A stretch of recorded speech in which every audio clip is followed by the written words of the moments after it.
Ya, ada rencana demikian, tapi untuk pastinya nanti Kementerian Luar Negeri akan menyampaikan. Ada beberapa negara yang tentunya sudah kerjasama, contoh kemarin. Oke, jadi tanggal 10 April 2026 kemarin di Kompleks Istana Kepresidenan Jakarta sebuah pernyataan singkat yang cukup mengejutkan muncul, bos. Jadi, admin kutip dari banyak sumber berita berikut, Sekretaris Kabinet yaitu Mayor Teddy Indrawijaya mengatakan kepada wartawan, katanya ya ada rencana Presiden Prabowo ke Rusia, tapi detailnya nanti Kemenlu yang sampaikan. Nah, singkat padat tapi penuh misteri, bos. Tak cuma itu, di sisi lain dari Moskow sinyalnya justru makin kencang nih. Admin kutip dari media-media asing berikut, juru bicara Kremlin Dmitry Peskov juga telah mengkonfirmasi bahwa kontak antara Pak Prabowo dan Vladimir Putin sedang dipersiapkan. Bahkan kata kuncinya, kami sedang menyiapkan komunikasi katanya. Nah, artinya ini bukan wacana, bos. Ini sudah tahap setting meja perundingan. Dan kalau kita tarik sedikit ke belakang, Pak Prabowo itu bukan orang baru di Rusia. Sejak jadi presiden di Oktober 2024, sudah beberapa kali ia ke Rusia. Bahkan saat jadi Menteri Pertahanan, beliau intens bolak-balik ke Rusia. Dan terakhir pada Juni 2025 di Saint Petersburg, beliau bilang pertemuannya dengan Putin itu intens, warm, and produktif. Nah loh, lantas pertemuan kali ini apa sebenarnya yang mau dibahas? Simak videonya sampai habis, bosku. Oke, jadi ini admin kutip dari banyak sumber berita, bos.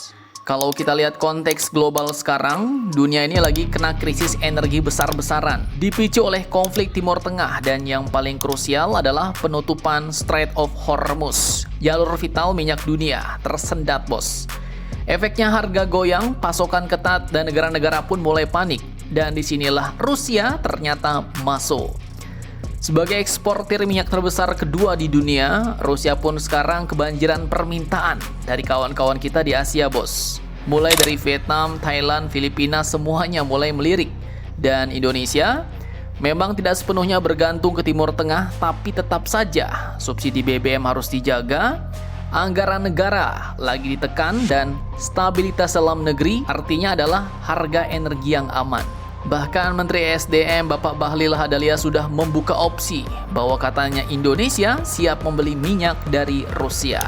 Nah, kalau semua potongan puzzle ini digabung, maka kunjungan Pak Prabowo ke Rusia kemungkinan besar adalah misi pengamanan energi nasional, bos. Borong minyak dari Rusia, ya kan? Tapi pertanyaannya, apakah ini cuma soal beli minyak atau ada nego-nego lain, bos, yang sedang disusun Indonesia untuk dibawa ke Rusia? Pasalnya juga baru-baru ini bocoran dari seorang pakar mengatakan bahwa pertemuan ini bukan sekedar soal energi, bukan sekedar soal minyak, bos. Apakah itu? Adakah SU-35? Nah loh, simak videonya sampai habis. Oke, sekarang kita masuk ke bagian yang lebih dalam dan agak spicy nih, bos. Jadi dari laporan rt.com, ini dia sumbernya. Muncul pernyataan dari pakar hubungan internasional bernama Selita kepada RT. Kata kuncinya, ia bilang, energy could be a fresh start. It will go beyond energy. Artinya kunjungan Pak Prabowo ke Rusia ini bukan cuma soal minyak, bos. Dan energi itu cuma pintu masuk.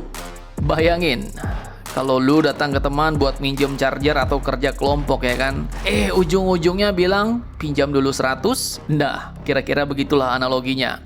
Jadi kalau admin tangkap, menurut Ibu Selita ini, setelah pintu energi terbuka, kerjasama mungkin bisa melebar ke teknologi dan industri strategis, pertahanan dan militer, seperti rencana pembelian Su-35 dan Buk MK2 kemarin, ya kan?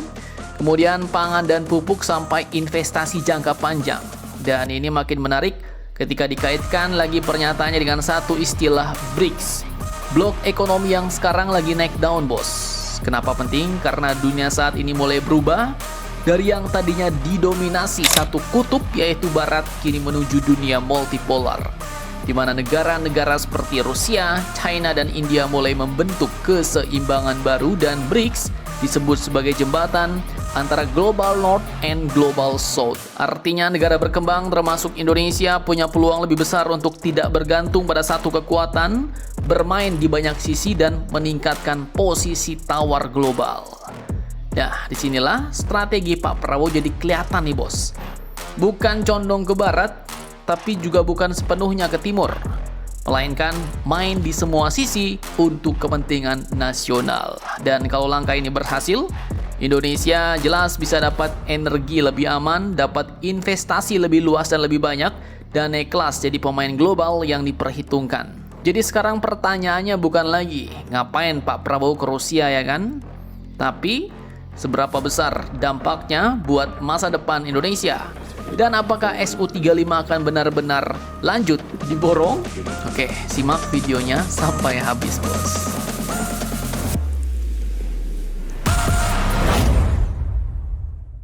Oke, sekarang kita tarik mundur sedikit timeline-nya ke belakang, bos. Jadi sebenarnya rencana kunjungan Pak Prabowo Subianto ke Rusia ini bukan muncul tiba-tiba, bukan mendadak. Karena 2 hari sebelum kabar ini muncul, sebenarnya sesuatu yang jauh lebih penting sudah terjadi.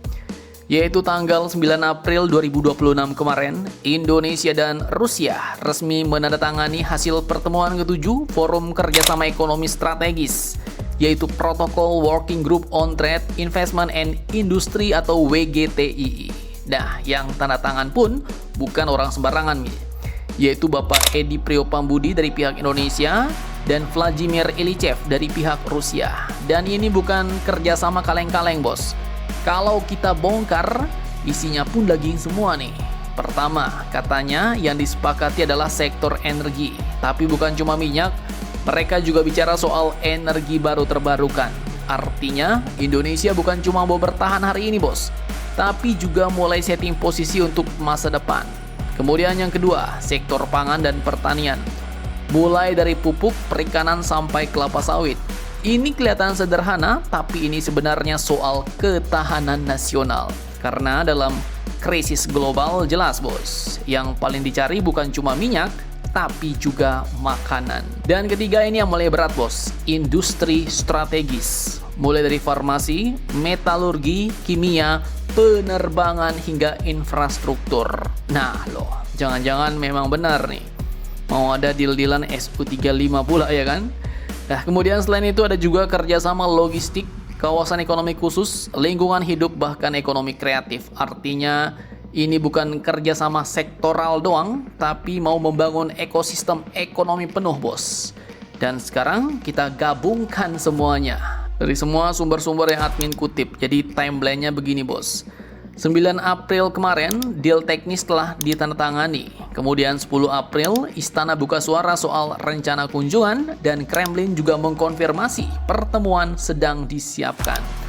Artinya apa ya? Kunjungan Pak Prabowo ke Rusia ini kemungkinan besar bukan untuk memulai pembicaraan, tapi untuk mengunci dan mengesahkan hasil yang sudah disiapkan sebelumnya.